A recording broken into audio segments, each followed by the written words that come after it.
Sri Visnu-sahasranama, name 938, is Vidisa. This is another of those names which is not so straightforwardly understandable unless one is already deeply absorbed in the study of Vishnu Sahasranama, or unless one has very competence in Sanskrit. This name and the next two names all are derived from and include the root dish in them. Dish, which has meanings like direction, order, command, or otherwise dhanam, giving, bestowing. The next three names, or this and the next name, Vidisha, this name, Vyadishaha, and Dishaha.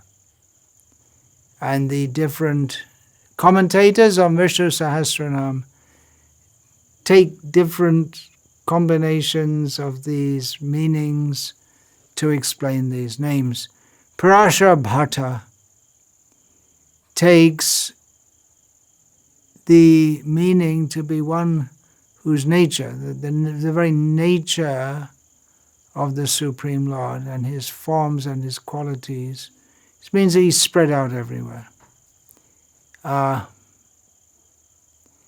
therefore can be reached everywhere. The previous name was Gabhiratna, one who has got great depth, immeasurable, unfathomable, immeasurable. So this name, Vidisha, means he who is immeasurable, because they're spread out everywhere in all directions. That's the point, in all directions. The Sanskrit is given a Parashara Bhatta's commentary. Tesham vinaya gadgada stuti giram asya dure vividha dishaha deshaha iti vidisha. So I'm trying to do some unpacking of this, that those who pray to him in humble words with voices choked,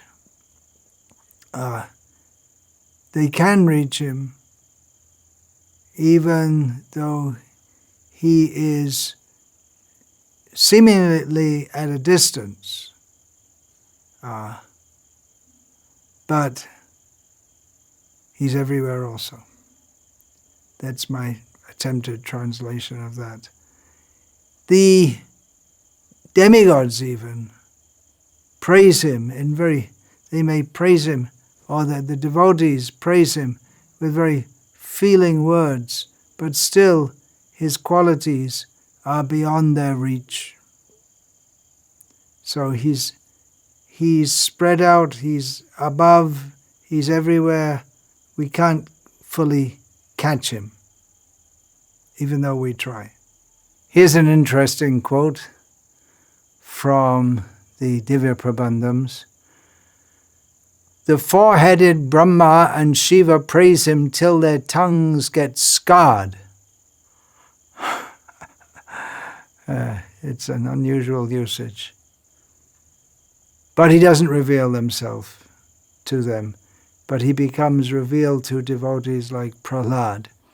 Now, of course, Brahma and Shiva are also devotees, but the point is being made that just by their position of being such powerful personalities within the universe, that doesn't endear himself, that doesn't endear them to him, but he becomes revealed to great devotees like Prahlad. The example is given in the Divya Prabandham.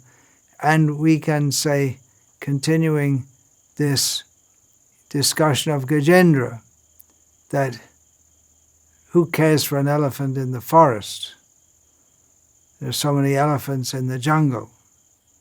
Nowadays not so many as there used to be due to culling and so many things, less jungles than there used to be. Just an animal. But Krishna cares for him more than he does for Brahma. And we'll see that also when we get to Baladev Vidyabhushan's commentary on this name. The point is that simply by their position they're very powerful, but the position doesn't give them the qualification to understand God. That's true of any position. One may be a highly lauded guru in a high post, but it's simply by having the designation guru, it doesn't necessarily mean that one is qualified to know God. Of course, it's hoped and expected that one who is a guru in Krishna consciousness does have contact with God, but it's not just being in the post that gives you the access to God, but by humble, feelingful prayers. Shiva and Brahma pray to him in humility and devotion. But again, it's not the post. All the different Shivas and Brahmas, they can't, for all their tremendous ability and comprehension, again this is like the previous name, Gavhiratma, they cannot fully realize the greatness of the Supreme Lord. His greatness is far beyond the reach of understanding of even Brahma and Shiva, and what to speak of other demigods. But he readily and willingly comes to help Gajendra, just with one cry of distress. So many people are praying to God, one cry of distress from Gajendra, he's there. Another meaning can be deduced from this name. So many meanings can be deduced. One who can be reached from all directions. Now that might give us some idea of the saying, Joto mat tato pat. All paths lead to the same goal. It's not exactly that, but by following the Vedic path, one automatically comes in contact with him, because he is the goal of karma, yagyas, jnana. Of course, it is very helpful to be under the guidance of a spiritual leader who directs one's karma and one's philosophical search toward Vishnu. But if one is in contact with the Vedic culture, one will be in contact with Vishnu. So all directions, well, all means within the Vedic culture.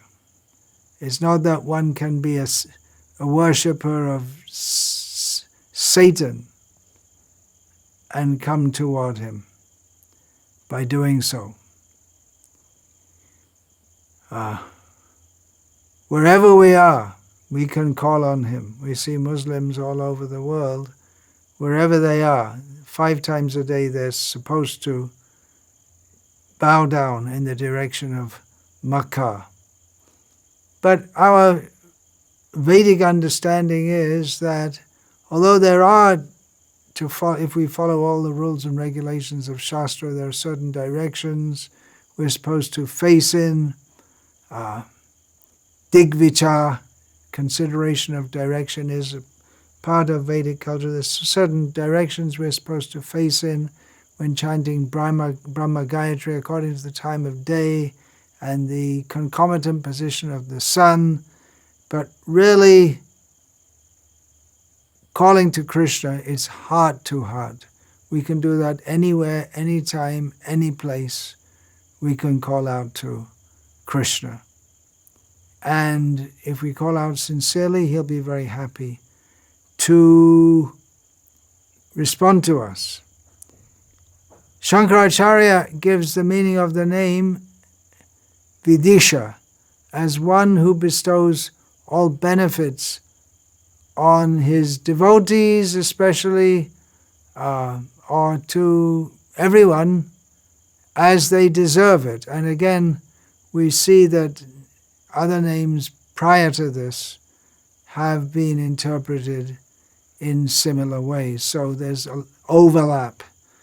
When we're getting up in the final stages, now we've got just over 60 names left to discuss, which isn't much when we consider there are 1,000 in all.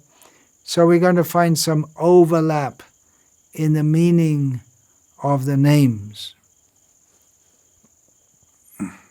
He's everywhere, he pervades everything, everywhere in all directions. There is no place where he's not present. As Lord Krishna says in Bhagavad Gita, Maya tatamidam sarvam jagadavyakta murtina matsthani sarvabhutani nachahang teshvavastitaha. By me, in my unmanifested form, this entire universe is pervaded. All beings are in me, but I am not in them. Some years ago I heard a discussion of one of our ISKCON sannyasis with some atheists. And one of the atheists said, well, you say God is everywhere. Is he in my pocket? It seems difficult one to answer, because people will say, look in the pocket, I don't see any God. How can you say that the Supreme Being is in my pocket? One has to understand the science of God, to understand that yes, he is in your pocket, but not in the way that you might think that he possibly could be. He's within every atom. Otherwise, the atoms couldn't move and interact. He's the vital principle in everything. We'll find that in the name Prana. Still to come is the name Prana Jivana. He's the life of everything. So he is everywhere, but we have to understand how that is so. Skepticism will not help. Vidisha, vid, the prefix is there, or that verb form, which is well known. It's based on vid. From that comes the term vidya and veda. Vid means to know.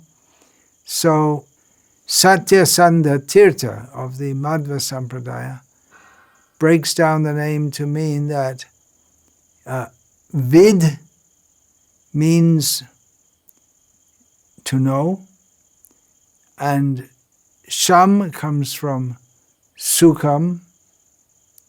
So vidishi jnanisham sukham yasmat savidisha. He is the cause of happiness in those who are knowledgeable. And of course, when we're discussing in Vedantic circles about knowledge, it means Brahma Vidya, knowledge about the supreme principle. So there's happiness in understanding about Brahman, about God.